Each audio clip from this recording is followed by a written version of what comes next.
Hello friends, welcome back to my channel Ariful Islam. আজি আমি বহুত ইন্টারেস্টিং টপিক এটা আলোচনা কৰিম আৰু টপিকটো হ'ল যে সেভিং আৰু ইনভেষ্টমেন্টৰ মাজত ডিফাৰেন্স। আমি বহুত কনফিউজিং হওঁ নহয় যে আমি সেভিংটোকে আমি ইনভেষ্টমেন্ট বুলি ভাবি পেলাই আমি থাকিব আৰু তাৰ পৰা দেখো যে আমাৰ যেটো গ্ৰোথ হ'ব লাগিছিল আমাৰ ওয়েলথ আমাৰ সম্পত্তিৰ যেটো গ্ৰোথ হ'ব লাগিছিল গ্ৰোথটো আমি দেখা নাপাওঁ। ইটো টপিক মই লৈ এইটো কাৰণে আহিছো যে আপোনালোকৰ মাজত থকা কনফিউজনখিনি দূৰ হওক। আপোনালোকে ভিডিঅ'টো স্কিপ নকৰিব। আপোনালোকে ভিডিঅ'টো যদি স্কিপ কৰে তেতিয়াহ'লে আপোনালোকে কমপ্লিট নলেজটো নেপাব, বেসিক নলেজটো নেপাব যে সেভিং আৰু ইনভেষ্টমেন্টৰ মাজত ডিফাৰেন্সটো কি হয়। আপোনালোকক মই ৰিকুৱেষ্ট কৰিছো যে আপোনালোকে ভিডিঅ'টো সম্পূৰ্ণ চাওক। বলক আমি ভিডিঅ'টো আৰম্ভ কৰোঁ। হেল্ল' ফ্ৰেণ্ডছ, তো সেভিং আৰু ইনভেষ্টমেন্টটো কি হয়? ইয়াতে আমি চাৰিটা ফেক্টৰেৰে সেভিং আৰু ইনভেষ্টমেন্টৰ ডিফাৰেন্সটো আমি ইয়াতে বিচাৰি ওলাম। First factor liquidity. Liquidity means আপুনি যেতিয়া ইচ্ছা তেতিয়াই আপুনি টকাখিনি উইথড্ৰ কৰিব পাৰে। তো ইনভেষ্টমেন্টৰ ক্ষেত্ৰত যেহেতু আমি ইনভেষ্টমেন্ট কৰিম, শেয়াৰ মাৰ্কেট হোক বা মিউচুৱেল ফাণ্ড হোক, তো ইনভেষ্টমেন্টৰ ক্ষেত্ৰত আমাৰ লিকুইডিটিটো অলপ কম থাকে। কিন্তু সেভিংছৰ ক্ষেত্ৰত আমি সেভিংছটো আমি ক'ত কাউণ্ট কৰিব পাৰোঁ। যদি আমি এটা এফডি খুলিছোঁ, এফডিটো বহুত লিকুইডিটি হয়, আমি 6 মাহৰ কাৰণে খোলা হ'ল বা 1 বছৰৰ কাৰণে খোলা হ'ল, তেতিয়াহ'লে তাত আমাৰ লিকুইডিটি থাকে। আমি যেতিয়া ইচ্ছা তেতিয়া আমি উইথড্ৰ কৰিব পাৰোঁ বা আমাৰ কাৰেণ্ট একাউণ্টত বা আমাৰ সেভিং একাউণ্টত যদি আমি পইচাখিনি জমা ৰাখোঁ, সেইটো হ'ল আমাৰ সেভিংছ। আপুনি তাত লিকুইডিটি বেছি থাকে, যেতিয়া আমি ইচ্ছা তেতিয়া আমি উইথড্ৰ কৰিব পাৰিম। কিন্তু ইনভেষ্টমেন্টৰ ক্ষেত্ৰত কি হয়, ইনভেষ্টমেন্ট যেহেতু আমাৰ শ্বেয়াৰ মাৰ্কেটত ইনভেষ্ট কৰা হয়, তো শ্বেয়াৰ মাৰ্কেটটো কেতিয়াবা যদি ডাউন থাকে তেতিয়াহ'লে আমি আমাৰ ইনভেষ্টমেন্টটো উইথড্ৰ কৰিব নোৱাৰোঁ, কাৰণ উইথড্ৰ কৰিলে আমাৰ লছ হ'ব। আমি এইটোৰ কাৰণে আমি ৰখি দিব লগা হয়। তো এটা লকিং পিৰিয়ড থাকে ইনভেষ্টমেন্টৰ ক্ষেত্ৰত। যদি আপুনি সেভিংছ কৰে, এফডি হোক বা যদি আদাৰ যেনে সেভিংছ কাৰেণ্ট একাউণ্টতে পইচা থৈছে বা আপুনি সেভিং একাউণ্টতে পইচা টকাখিনি ৰাখি থৈছে, তেতিয়াহ'লে আপোনাৰ তাত লিকুইডিটিৰ ক্ষেত্ৰত সেইটো বহুত হাই হয়। আপুনি যেতিয়া ইচ্ছা তেতিয়া আপুনি টকাখিনি উলিয়াই ল'ব পাৰে। ছেকেণ্ড পইণ্ট, ইয়াতে ইনভেষ্টমেণ্টৰ ক্ষেত্ৰত আপুনি ৰিটাৰ্ণটো হাই পাব, য'ত সেভিংছৰ ক্ষেত্ৰত আপোনাৰ ৰিটাৰ্ণটো অকণমান ল' থাকে। কাৰণ আপোনাৰ ইনভেষ্টমেণ্টটো কৰা হয় শ্বেয়াৰ মাৰ্কেট বা মিউচুৱেল ফাণ্ডত। তেতিয়াহ'লে কি হয়, শ্বেয়াৰ মাৰ্কেট বা মিউচুৱেল ফাণ্ডত যিহেতু ৰিস্ক ফেক্টৰ এটা থাকে নহয়, যে শ্বেয়াৰ মাৰ্কেট আপো হ'ব পাৰে, শ্বেয়াৰ মাৰ্কেট ডাউনো হ'ব পাৰে। তাৰ ওপৰত আপোনাৰ ইনভেষ্টমেণ্টটো ডিপেণ্ড কৰিব যে আপোনাৰ ইনভেষ্টমেণ্টটো বাঢ়িছে বা কমিছে। যিহেতু আপোনাৰ ইনভেষ্টমেণ্টটো শ্বেয়াৰ মাৰ্কেট কৰা হয়, তো তাত আমাৰ for a long term means 5 to 10 years যদি আপোনালোকে ইনভেষ্টমেণ্টটো কৰে, তাৰপৰা হাই ৰিটাৰ্ণ এটা আপোনালোকে পাব পাৰে। 13, 14, 15% এটা ৰিটাৰ্ণ একদম কনফাৰ্ম আপুনি পাবই পাৰে। মেক্সিমাম যদি একো মিৰাকেল নঘটে, মাৰ্কেট একদম ক্ৰেছ হৈ ডুবি হৈ নাযায়, তেতিয়াহ'লে আপুনি অন এন এভাৰেজ যিটো অলৰেডি মানে for a long period of time যিটো ডাটা আমাৰ শ্ব' কৰিছে শ্বেয়াৰ মাৰ্কেটত, তো 14-15% ৰিটাৰ্ণ আপোনাৰ কনফাৰ্ম থাকে ফৰ ইয়ৰ ইনভেষ্টমেণ্ট, যদি আপোনালোকে লং টাৰ্মৰ কাৰণে ইনভেষ্ট কৰে। কিন্তু সেভিংছৰ ক্ষেত্ৰত কি হয়, আপোনাৰ ইনভেষ্টমেণ্টটো হয়তো আপুনি এফডি কৰিছে, য'ত আপুনি 4 to 5% আপুনি ৰিটাৰ্ণ পাব পাৰে।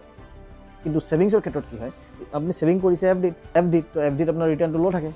ৰিটাৰ্ণটো ল' থাকে কাৰণ তাত ৰিস্কো কম থাকে, তো এফডি ৰিটাৰ্ণটো কম থাকে, 4 to 5% থাকে অনলি।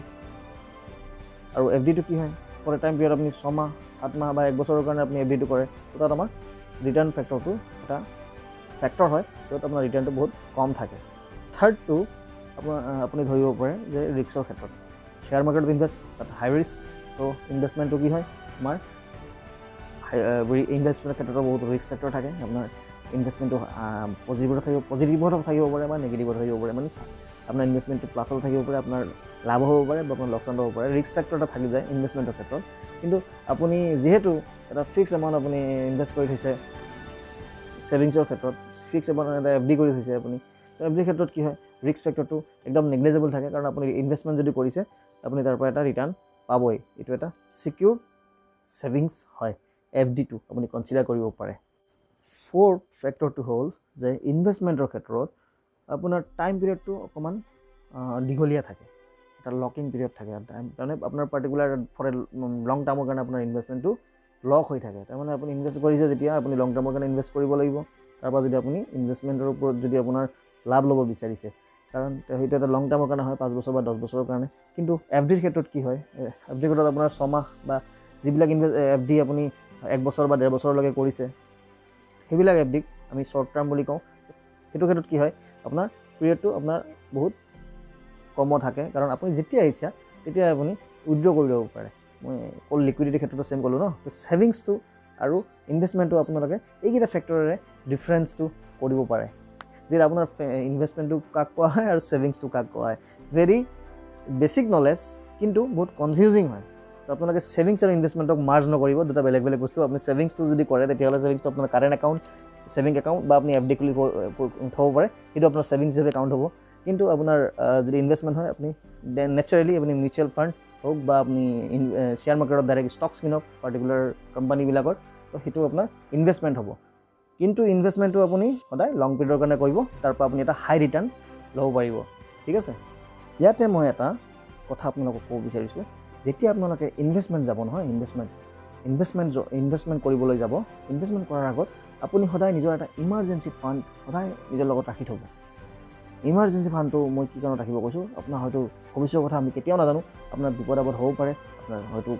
কিবা বেমাৰ আজাৰ দেখা দিব পাৰে ফেমিলিৰ বেমাৰ আজাৰ দেখা দিব পাৰে কিবা ইমাৰ্জেঞ্চি পইচাৰ টকাৰ ৰিকুৱাৰমেণ্ট হ'ব পাৰে সেইটো ক্ষেত্ৰত আপোনালোকে এটা 6 মান্থৰ এটা নিজৰ ইমাৰ্জেঞ্চি ফাণ্ড আপোনালোকে সদায় ৰাখি থ'ব তো ইমাৰ্জেঞ্চি ফাণ্ড কাক কোৱা হয় ইমাৰ্জেঞ্চি ফাণ্ডটো হ'ল আপুনি এটা মাহত কিমান টকা ইনকাম কৰিছে আপুনি কিমান টকা চেলাৰী পাইছে যদি হয়তো আপুনি যদি চেলাৰীড পাৰ্চন চাকৰি কৰা পাৰ্চন হয় তেতিয়াহ'লে চেলাৰীটো বা আদাৰ যদি আপুনি বিজনেছ কৰে তেতিয়াহ'লে এক মাহত আপুনি কিমান টকা ইনকাম কৰে প্ৰতি মাহত অন এন এভাৰেজ তো সেই এক মাহৰ ইনকামটোক আপুনি 6 মাহেৰে পূৰণ দিব 6 মাহেৰে যেতিয়া পূৰণ দিব তেতিয়াহ'লে আপুনি কি হ'ব আপোনাৰ যিটো টকাখিনি ওলাব সেই টকাখিনি আপোনাৰ ইমাৰ্জেঞ্চি ফাণ্ড হ'ব আৰু সেই ইমাৰ্জেঞ্চি ফাণ্ডখিনি আপুনি FD কৰি থওক বা ছেভিং একাউণ্টত আপুনি থৈ দিয়ক FD কৰি থ'লে আপুনি 4 to 5% ৰিটাৰ্ণ পাব তো বেষ্ট হ'ল আপুনি FD কৰি থোৱা তো এই 6 মান্থৰ যিটো আপোনাৰ টকাখিনি থাকিব এইটো কোৱা হয় ইমাৰ্জেঞ্চি ফাণ্ড আৰু ইমাৰ্জেঞ্চি ফাণ্ড থকাটো খুবেই জৰুৰী কাৰণ মানুহৰ বিপদ আপদৰ কথা আমি কেতিয়াও ক'ব নোৱাৰোঁ কাৰ বিপদ কেতিয়া আহে তো 6 মান্থৰ ইমাৰ্জেঞ্চি ফাণ্ড এটা আপুনি সদায় ৰাখিব আৰু তাৰ পিছতহে আপুনি ইনভেষ্টমেণ্টৰ কাৰণে চিন্তা চৰ্চা কৰিব ঠিক আছে তো এইটো আপোনালোকে সদায় মনত ৰাখিব যে আপোনাৰ 6 মান্থৰ ইমাৰ্জেঞ্চি ফাণ্ড এটা থকাটো